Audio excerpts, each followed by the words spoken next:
Hi everybody, I hope you're doing well. I thought I'd do a video today about people pleasing. So before I begin, and you'd like to use OCD Recovery's coaching services, please message phil@ocdrecovery.com and he will get back to you as quick as he can. So yeah, people pleasing, a big part of my OCD recovery journey. I think it makes up a subtle part of a lot of our journeys, and it sort of creeps into our lives in many different subtle ways. And I think it's just really good to maybe have a look at those in more depth and what we can do to not people please. So essentially with people pleasing, right, you are putting your needs and values and wants and your feelings of self-worth, they are inferior to those of other people, right? So you're putting other people's expectations of you, other people's desires and other people's wants ahead of yours, and this isn't good, right? So you're living in efficiency. You're not necessarily doing the things that you want to do. You're not living for yourself. You can get taken advantage of. You're reinforcing low feelings of self-worth when you people please and meet other people's needs before your own. So yeah, it gets us in a lot of trouble. I remember when I was like a really bad people pleaser and I'd do things just to satisfy others, and it used to come at my detriment. So for example, I remember when I was at university and I just really wanted to fit in with other people, and I'd be going out, and I remember one time I had an exam the next day, and I really needed to do this exam, but I thought, you know what, I'm going to go out the night before anyway, and try and really fit in with these people, try and make friends. I know which isn't inherently bad, right? But when it comes to your detriment, and you have maybe an important exam the next day, it's probably wise to not go out and just try and appease other people and do that sort of thing. So yeah, went out. I was still pretty drunk the next morning, as you are at university or college in America, if you like. But yeah, it didn't get a very good mark, and that really was like a prime example of me people pleasing. Doing something that I didn't really want to do, doing something to only fit in. And yeah, it sort of teaches you that people pleasing does come at your own cost. There's so many other ways as well that people pleasing can sort of manifest into our lives. So you might apologize a lot more than necessary. You might sort of brush past a person, for example, when you're walking past, and even though they're the one that made the contact with you and actually brushed past you, you're the one that said sorry first. Obviously there's nothing inherently good or bad with saying sorry, but when you're saying sorry multiple occasions for things that you're not necessarily at fault for, that's a classic people pleasing sign. Being too agreeable, not wanting to rock the boat, not standing up for your views, and just agreeing with other people because it's convenient. There might be some sort of political view or somebody at work where you don't agree on something that they're doing, but because you don't want to rock the boat and keep everything sweet, you don't say anything, and this could actually lead to you not getting the results that you're after. For example, in your career, in your relationships, no boundaries, not saying no. Again, you're at the end of the day, your needs come first, right? And if you're doing things that you don't want to do, then that could just get you into trouble, like it did with me and going out. But there's other really there's other examples of this where it can really sort of come to your detriment. For example, you might be in a relationship with somebody and you're just doing what your partner wants to do all the time, and you're not necessarily standing up for yourself and doing the things that you want to do, and that can just kill attraction and make them lose respect for you, and not give you what you want. You might be a compulsive liar.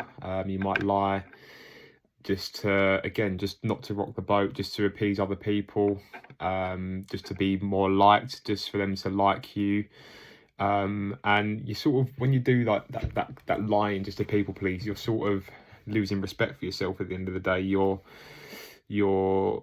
you're sort of living this illusion, you're living this fad that you're this person when you're not, and that subconsciously can just sort of eat away at you. You're not being true to yourself. And yeah, I remember it'd give me feelings of shame, and feelings that I'm not good enough, and I just reinforced my low feelings of self-worth because I wasn't being the person who I knew I was. And obviously when you're reinforcing these low feelings of self-worth by doing all these behaviors like lying, apologizing, being too agreeable, not having boundaries and saying no, you're just making it really, really difficult for that layer of unconditional self-acceptance to set in, which is such a key part of the recovery journey. Another example of people pleasing might be taking blame for something that you haven't done. So you might be, I don't know, working on a project at work, and your boss comes round and says, who hasn't done this bit of work? And just because you got low feelings of self-worth, you take the blame for it, and you get into trouble for something that you're not necessarily done. So there's so many different examples. Sorry if that's a bad example, but there's so many different ways in which it can subtly creep in, people pleasing. So you just need to be careful of that. You don't want to be living your life inefficiently and like living it on the terms of the other people. Life's too short. We're only here for a really finite amount of time, and you want to be true to yourself, stick to your principles, and put yourself first at the end of the day. And yeah, just live for you, right? And I just think that's so important. I'm just trying to think of some examples of people pleasing. So yeah, an example of people pleasing might be, you might go out with your friends and you're just in your social circle and you really don't want to drink, right? Say for example, you're trying to save money, or you just want to improve your health and well-being for a little bit, so you don't want to drink. However, you go out and you sort of get peer pressured into drinking, and you buckle and you start drinking because you don't want to come across as someone who's being boring or weird. That's a classic one that I used to do. I'd drink and just get absolutely bladdered for no reason, just because I didn't want to be seen as boring. So there's lots of different ways, apologizing too much, being agreeable, like I said before. And yeah, I think this just mainly comes from low feelings of self-worth, fear of rejection. You're really scared about what other people are going to think of you.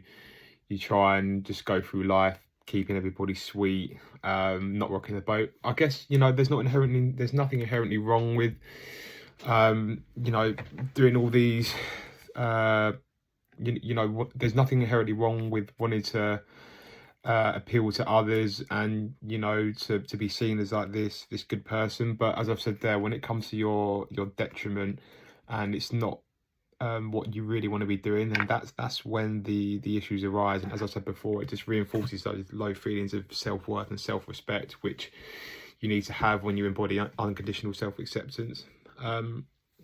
So yeah, I think there are several ways that you can work at people pleasing. So I think a good one would be to practice disagreeing with someone or saying no. So the next time you're in a social situation, I don't know, maybe you're at work or with your friends, if somebody says something that you don't agree with, say no. You know what? I don't agree. I think this. I think that. Don't just be people pleasing and just keeping the peace and saying, yeah, that I completely agree with that, when you don't, because it's not really healthy to be like living this illusion, to be living this lie. It's actually a lot more beneficial to you when you have your own opinions and your own views. People will respect you more, and you just can move through life more efficiently. And I think that's really, really key. Other examples as well that I think would be good is to not hold the door open for somebody. So, for example, say you're walking out of a building, I don't know, you're walking out of a gym or some sort of office building.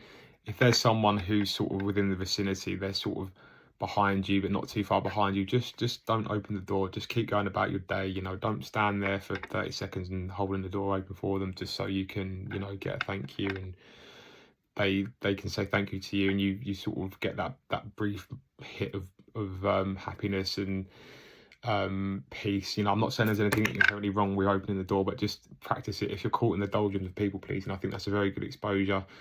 Another one might be not waving at a zebra crossing when you go over. Again, maybe just sit with that shame. It's also, you know, these are kind of shame attacks at the same time as well as exposure. So when you do this, you know, you're exposing yourself to, you know, the worst outcome, which is fear of rejection, right, with people pleasing. So if you can just do these, you know, that's really, really going to help you in like alleviating your people pleasing and your fear of rejection, which comes with that.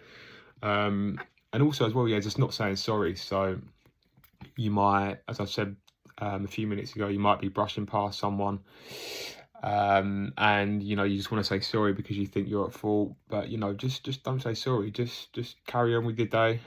Just go about what you're doing, and yeah, just get out of those people pleasing habits. And I think also at the same time as people pleasing, you want to really just sort of increase those feelings of self-worth, right? So when you've got those high feelings of self-worth, there's absolutely no reason to people please, you know. I think to improve those feelings of self-worth, you can do certain things. So for example, you can like treat yourself, I don't know, maybe buy yourself a nice pair of shoes or something that you've been wanting to buy, but you've held back from buying it because, for example, I don't know, your partner says that they don't want that, or you know, you got to save your money for something else, or yeah, just practice putting yourself first and you know, treating yourself, because at the end of the day, you do matter. And maybe another idea would be, you know, book a thing or activity that you like to do. Maybe you like to go fishing, or maybe you want to go explore a new city. Maybe you like dancing. Maybe you want to go see a football game. Maybe you've not done something for a while that you really want to do, right? And just book it. And when you start doing that, you start pleasing yourself, put yourself first. That is when you really sort of break out of the reins of people pleasing. Obviously, when you start putting yourself first in this way and stop, you know, meeting everybody else's own agendas, it's going to feel a bit strange, right? It's going to feel alien to you. You might feel a bit selfish in a way, and it's going to feel very unusual, but you'll know that you're on the right path to sort of reducing your people pleasing when those like feelings of selfishness come in, and they're not inherently bad, right? There's nothing wrong with putting yourself first and living your life in the way that you want to live. Obviously, you know, you're going to have to make reservations at times, you know, if you're in a relationship, or you've got work commitments, you know, it's not going to just be you 24/7. There is going to be other things that you have to do. But what I'm saying is, if you're really just caught in the trap of people pleasing, you know, lying, apologizing, not putting yourself and your needs first, then I think it'd be really, really useful to, you know, do certain exercises, do some shame attacks, and you know, put yourself first, do things that please yourself, book a trip, do things for you. And yeah, I think that would be really, really beneficial in your people pleasing recovery, because that really, really helped me. So yeah, I just thought that I'd share that with you guys. Have a great day, and I'll see you in the next video.